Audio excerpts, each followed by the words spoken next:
Hello guys, ഇന്നൊരു Sunday evening ആണ്. അപ്പോൾ നമ്മളൊന്ന് പുറത്തുമാണ്. ഇതെൻ്റെ ജൂനിയേഴ്സാണ് ഗൈസ്. പക്ഷെ നമ്മൾ തമ്മിലുള്ള ഒരു കണക്ഷൻ അത് വേറെ തന്നെ സ്പെഷ്യലാണ്. സോ അങ്ങനെ നമ്മളിന്ന് പോകാൻ പോണത് റെയിൽവേ സ്റ്റേഷനിലോട്ടാണ്.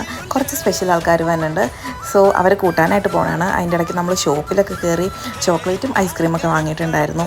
അതങ്ങനെയാണല്ലോ, നമുക്ക് എവിടെ പോയാലും കുറച്ചിങ്ങനെ കഴിക്കാൻ മേടിക്കാണ്ട് പോകുന്നത് മോശമല്ലേ.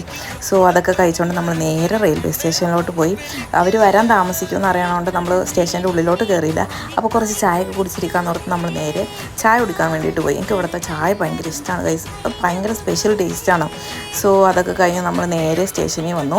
സ്റ്റേഷനിലോട്ട് വന്നപ്പോഴത്തേക്കും പ്ലാറ്റ്ഫോം മാറിയിട്ടുണ്ടെന്ന് പറഞ്ഞ് കുറച്ച് നേരം ഇരുന്ന് കഴിഞ്ഞപ്പോഴത്തേക്കും അങ്ങനെ നമ്മൾ പ്ലാറ്റ്ഫോമൊക്കെ മാറി നിന്നപ്പോഴത്തേക്കും നമ്മുടെ ട്രെയിൻ എത്തിയിട്ടുണ്ട് ഗൈസ്. സോ അപ്പോഴത്തേക്കും അവർ എത്തിയിട്ടുണ്ടായിരുന്നു.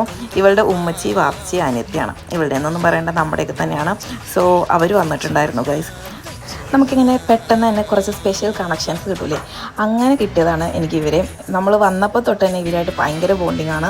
സോ അവരൊക്കെ വന്നു, കുറേ കെട്ടിപ്പിടിച്ച് വിഷമവും കാര്യങ്ങളൊക്കെ കഴിഞ്ഞ് കുറച്ച് നേരം നമ്മൾ വർത്താനൊക്കെ പറഞ്ഞു നിന്ന് നേരെ റൂമിലേക്ക് വിട്ടു ഗൈസ്.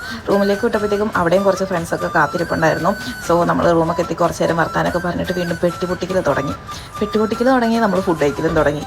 നാട്ടിൽ നിന്നുള്ള ഫുഡെന്ന് പറഞ്ഞാൽ അത് നമുക്ക് വേറെ തന്നെ ഒരു വികാരമായിരിക്കുമല്ലോ. അത് ഹോസ്റ്റലേഴ്സിന് എല്ലാവർക്കും ഉള്ള സംഭവമാണ്. സോ നമ്മൾ നാട്ടിലെ ചോറും മോരുകറിയും ചിക്കൻ ഫ്രൈയും ഒക്കെ കൂട്ടി നല്ല ഫുഡ് കഴിച്ച് ഗൈസ്. കുറേ നാൾ കൂടി ഇങ്ങനെ കഴിക്കണോണ്ട് ഭയങ്കര തന്നെ ടേസ്റ്റ് ആയിരുന്നു. സോ അങ്ങനെ നമ്മൾ ഫുഡൊക്കെ കഴിച്ച് കുറേ നേരം വർത്താനൊക്കെ പറഞ്ഞിരുന്നു. പിന്നെ ഇവർക്ക് മേടിച്ച ചോക്ലേറ്റും കാര്യങ്ങളൊക്കെ കൊടുത്തു. അത് കഴിഞ്ഞപ്പോഴത്തേക്കും എനിക്കൊരു സ്പെഷ്യൽ ഗിഫ്റ്റ് ഉണ്ടായിരുന്നു. എൻ്റെ ഫസ്റ്റ് ബർത്ത്ഡേ ഗിഫ്റ്റ് എനിക്ക് ഉമ്മച്ചാണ് തന്നത്. എല്ലാ പ്രാവശ്യം എനിക്ക് തരണതാണ്. സോ സ്പെഷ്യലായിട്ട് എനിക്ക് ഈ പ്രാവശ്യം നേരത്തെ തന്നു.